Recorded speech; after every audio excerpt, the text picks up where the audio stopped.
આજે હું તમને પ્રજાસત્તાક દિન એટલે કે ગણતંત્ર દિવસ વિશે કહેવા જઈ રહી છું, જે તમે શાંતિપૂર્વક સાંભળજો। સ્વાતંત્ર્ય સંગ્રામના ચળવળમાં 26મી જાન્યુઆરીનો ખૂબ વિશેષ મહત્વ છે। 1930માં રાવી નદીના કિનારે લાહોર અધિવેશનમાં કોંગ્રેસમાં પંડિત જવાહરલાલ નહેરુએ એક પ્રતિજ્ઞા લીધી હતી, જ્યાં સુધી આઝાદી નહીં મળે ત્યાં સુધી સ્વાતંત્ર્ય ચળવળ ચાલુ રાખવામાં આવશે। અને આ સિવાય તેમના અનેક મહાન વીરો હતા જેમણે પોતાનું બલિદાન આપ્યું હતું, તેમને ભારતીયો ક્યારેય પણ ભૂલી શક્યા નથી। 26 જાન્યુઆરી 1950ના દિવસે ભારતનું બંધારણ અમલમાં આવ્યું હતું। તેથી દર વર્ષે રાષ્ટ્રપતિ દ્વારા દિલ્હી ખાતે રાજપથ પર રાષ્ટ્રધ્વજ ફરકાવવામાં આવે છે અને તેને ભવ્ય રીતે ઉજવણી કરવામાં આવે છે। આ ઉપરાંત લશ્કરી સેના સાથે ભવ્ય રીતે ખૂબ જ મોટી રીતે પરેડ કરવામાં આવે છે।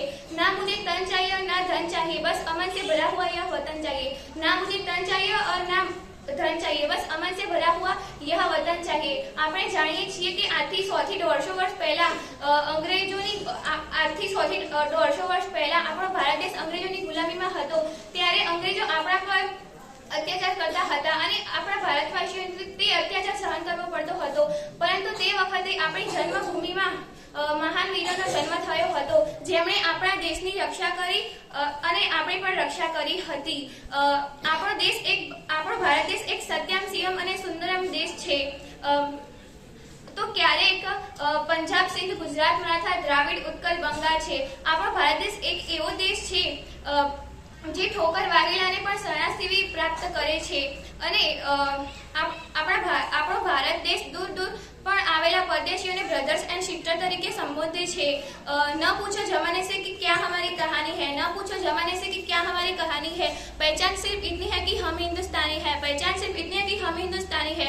3 रंगों से बना हुआ तिरंगा ये हमारी पहचान है, 3 रंगों से बना हुआ तिरंगा ये हमारी पहचान है। विजय विश्व तिरंगा हो ये हमारा अरमान है, विजय विश्व तिरंगा हो ये हमारा अरमान है। 15મી ઓગસ્ટ 1947ના દિવસે આપણો ભારત દેશ આઝાદ થયો હતો, પરંતુ તે વખતે આપણું બંધારણ અમલમાં આવ્યું ન હતું। તેથી ડોક્ટર ભીમરાવ બાબાસાહેબ આંબેડકરે 26મી જાન્યુઆરીના દિવસે આપણું બંધારણ અમલમાં લાવ્યું હતું। તેથી દર વર્ષે 26મી જાન્યુઆરીના દિવસે પ્રજાસત્તાક દિન ઉજવવામાં આવે છે। દર વર્ષે આપણે પ્રજાસત્તાક દિવસે एक प्रतिज्ञा लेवी જોઈએ કે આપણે સૌ સાથે મળીને આપણા ભારત દેશને નવી ઊંચાઈએ લઈ જઈશું અને આપણા દેશને નવી રીતે મક્કમતાપૂર્વક અને દ્રઢ દેશ બનાવીશું। અસ્તુ, જય હિન્દ, જય ભારત।